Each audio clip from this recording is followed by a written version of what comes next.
Hi guys and welcome back to Scribe Gaming. I'm your man Scribe and I hope you guys are having a fantastic day. Fantastic day, I hear you say. Well, no, you're not going to have a fantastic day as soon as you've seen these changes that are coming to the Rancor raid. It's some next level trash, guys. Let's get into it.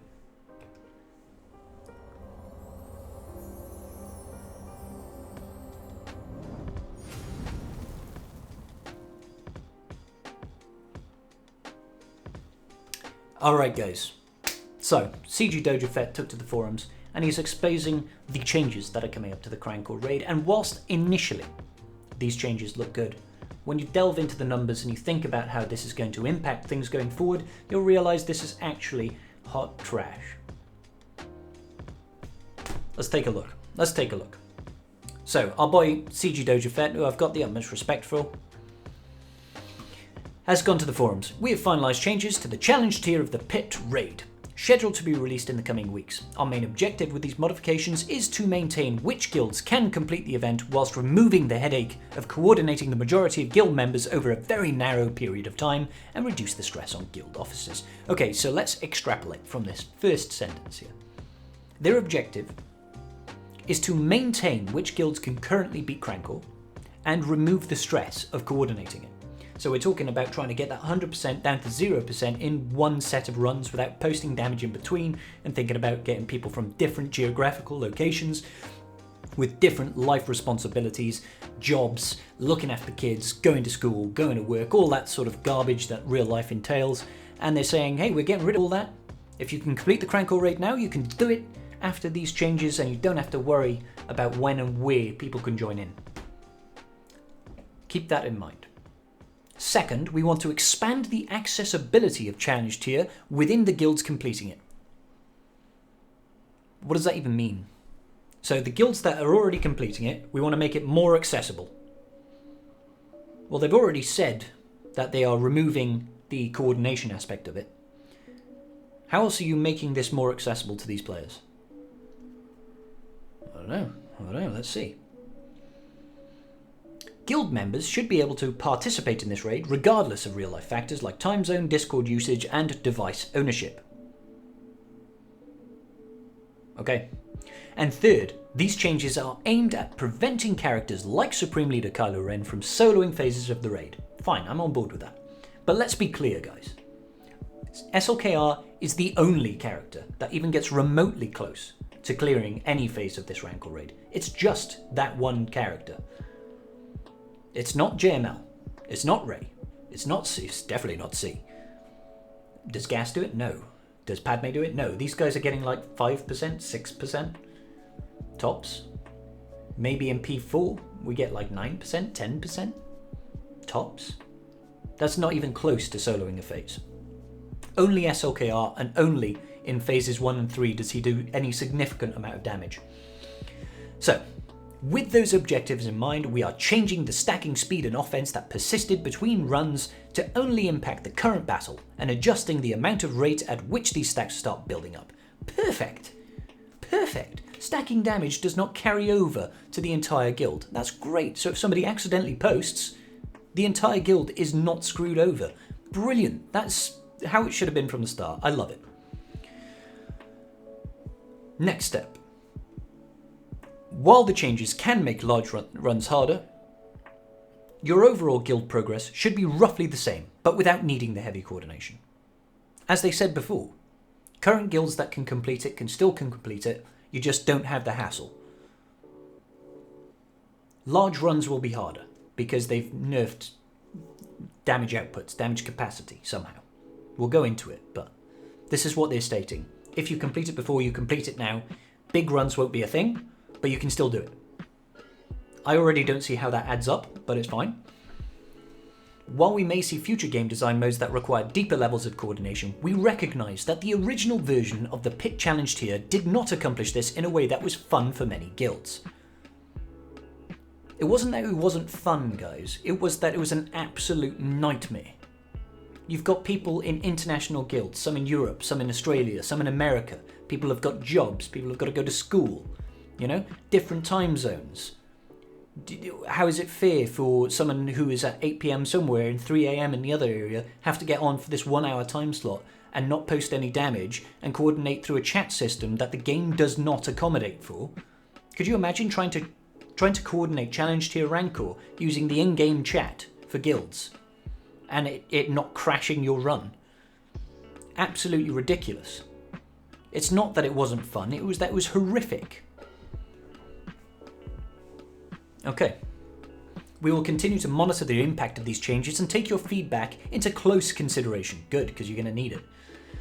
There will be an announcement on the release date for these changes in several days. Okay, so red text is being removed, green text is being added. Let us extrapolate here. So the first part to be removed is for every 20% of its health loss, this unit gains 75% offense and speed stacking. Great. Remove that stacking offense and speed. Love it. However, instead, for each 2% health loss, okay, so that's a tenth of how quickly it used to, health loss in this battle, so it doesn't carry over to other battles, this unit gains 20% offense and speed stacking. These bonuses will increase by an additional 20% each time. So let's put this in complete plain language. You do 2% damage, the boss's speed and offense increases 20%. When you hit 4% damage, the boss's stats will increase 40% on top of the 20 for a total of 60%. When you do 6% damage, the boss's stats will increase 60% on top of the 60% to 120% stacking offense and speed. That is already nearly double, at 6% damage, nearly double the stat benefits that he got at 20% previously. What does this mean, guys? This means that you are going to die incredibly quickly in this raid. What does this mean? SLKR will still be the single most valuable GL, single most valuable team to take into this raid in any phase, because he will still do the highest damage. Yeah. However, his damage cap is going to be a fraction of what it used to be. Used to do 100%, you might get 10. You might get 10 if you're lucky. This is what I'm envisaging so far. Of course, it might change when we see people go in and we get different team comps and we get different ideas about how to tackle this raid. But you're going to be doing next to no damage. Now, you'll be doing, once you hit a certain damage threshold, the boss is just going to one-shot your entire team. He's going to go so fast and hit so hard that you're not going to have a chance to ramp up your siphon. You won't, because he'll kill you. What else is the next change? Okay, so defeated here we go. The stacking mastery used to be 5% offense, tenacity, and mastery. You'd lose that every turn the boss takes. They've gotten rid of that stacking for the encounter and tripled for Galactic Legends. Instead, it's got a max of 10 stacks, so you lose half of your offense, half of your tenacity, and half of your mastery, and it doesn't affect GLs any worse. So what does that do? That effectively makes tunes like Kylo better, yeah? He's still not going to do crap loads of damage, guys, because they're going to cap it. Like, you'll die before you do too much damage. It makes them do overall damage more. So Kylo is better off. Sith Eternal Emperor is better off for damage. This is only relative now. This is only relative to the new dynamic of the raid. You'll still do less damage than before, but these characters are better off, relatively speaking, compared to all other teams. Rey doesn't really impact Rey too much. It actually makes her a little bit worse, because Rey you never do damage with anyway. You use her lifeblood to keep other characters alive. However, the raid boss is now going to be doing so much damage, it'll eat through that lifeblood very, very quickly. And kill your entire team. So Rey is probably worse off, and then JML is probably about the same as he used to be. Okay? And that's all the changes that they're doing. So if we go back, guys, we take this back to their first statement. Their first statement was, all guilds that are currently completing it will be able to do so, just like they used to, without the hassle of coordination. Is that true when we look at these changes? Coordination is not an issue now. Great. People could go in, when they've got their time, hit the raid, do the damage, post the damage, not have to worry about the rest of the raid being completed or not, because they're like, well, my guildies can do their damage. Can every guild that is currently completing it still complete the raid? Absolutely not, guys. Not even close. There are many guilds that rely on a small number of Supreme Leader Kylo Rens to get through entirety of phase 1, 2, 3. They rely on one guy with an R8 SLKR to clear phase 1, so they don't have to throw a bunch of their teams. Then they've got another SLKR for P2, another SLKR for P3, and they do chip damage with things like Shakti clones. They do chip damage with Vader, and they get through those phases, and they save their big hits, their rays with their Jedi in the last phase to get through the final phase. Now what they've done is because they've reduced the amount of damage, all they've increased is the amount of relic teams that you need to complete it. So this severely, severely hurts smaller guilds. Severely. Especially those that are already completing it by relying on those small number of characters. They've pushed this Rancor way out of reach for many guilds. How does this affect other things? Characters that go merking to smaller guilds in order to help them beat Rancor will no longer be a thing. Simply because you can no longer say, oh yeah, we'll send 3 to 5 of our guild to go to this one guild, they can go and merc, get this other guild through it, they'll get some extra rewards. 3 to 5 characters, it's not going to cut it.